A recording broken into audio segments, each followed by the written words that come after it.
Hey guys, I'm going to be skipping the intro for this video, and as the title states, just jumping into some of my own thoughts and opinions on Rogue Company Season 7, otherwise known as the Operation Daybreak update. Like I said, we're going to jump right into things, and first things first, Juke, which is actually who I'm using in this pretty mediocre gameplay you're watching. To be entirely honest, she's actually probably one of the most balanced rogues on launch this game has had yet, and actually hasn't brought any game-breaking bugs with her. We know the Switchblade update, we know the Cannon update, they brought some major bugs into the game, but Juke was actually a fairly smooth launch. She's a defender, and her laser defense drones obviously complement this playstyle. I was scared about them at first when watching that update show, but I'd say they're actually a fairly well implemented idea.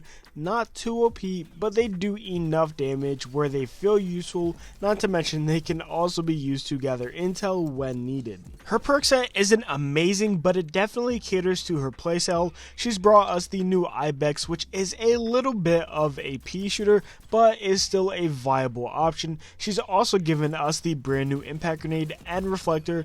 The impact grenade is kind of trash, but the reflector is so much fun. It's obviously not a lethal gadget, doesn't do any damage, but I've had probably some of the most fun this season just blasting people off of maps. Moving on though, in all honesty, I haven't really tried rank all that much other than a video I made on the new changes, but rank strikeout seems to be just fine. I mean, all it is just normal strikeout but added to the rank queue, which means you can reach rogue while playing strikeout. The pick and bans seems to be an okay addition.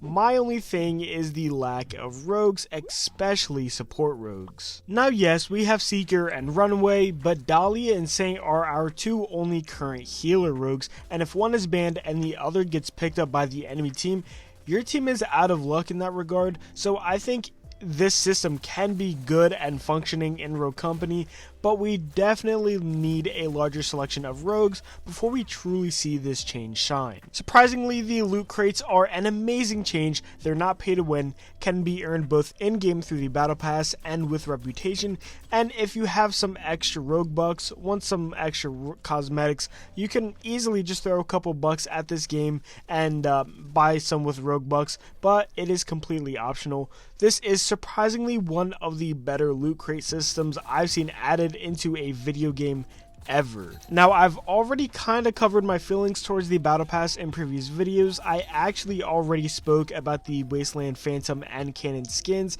in gameplay videos and plan to do covers for the Wasteland Dahlia and Scorch skins in future videos when I eventually unlock them. So if you'd like to see the kind of showcase gameplay review videos, check them out on my channel. But finally, moving on to the two major disappointments this season, we have the matchmaking issues alongside the secretly added forced crossplay.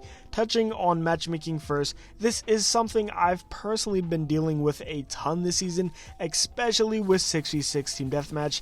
Every time I queue up for a game, I get stuck in this kind of loop where it tries to put me into an already existing match. It kicks me out, does this a few times, and then I can finally actually queue up for a game. To be fair, this has only happened to me this season and not in previous seasons, but I do know either way matchmaking in general has always been an issue in this game. I tend to stay away from Strikeout and Demolition because that's where I usually see the most issues that consist of awful teammates, people AFKing, and people leaving. Finally, they secretly added forced crossplay into the game. No mention of it on their socials, nothing in the patch notes. They just added it out of the blue when they said they were going to hold off on it and deal with their anti-cheat system. They even said that once they get this figured out, they will update us, and they did not. They just randomly added it. Now, personally, I have no issue with forced crossplay being in Rogue Company. It's in hundreds of top tier games, so in that regard, it really makes no sense for people to like sit online and complain about it and then go play a different game that has forced crossplay. I haven't even ran into any cheaters when I get into a lobby with PC users.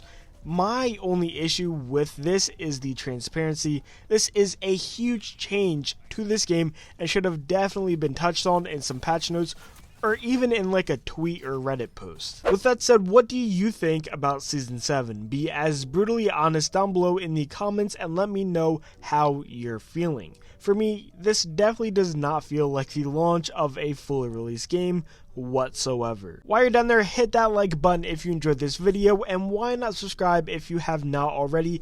I do daily Rogue Company content consisting of gameplays, tips and tricks, update videos, and much more. You should also check out my Discord server and playthrough channel, both are linked below. With that said though, we're finished here, so thank you guys for taking the time out of your day to give my video a watch, and hopefully I see you all in the next one.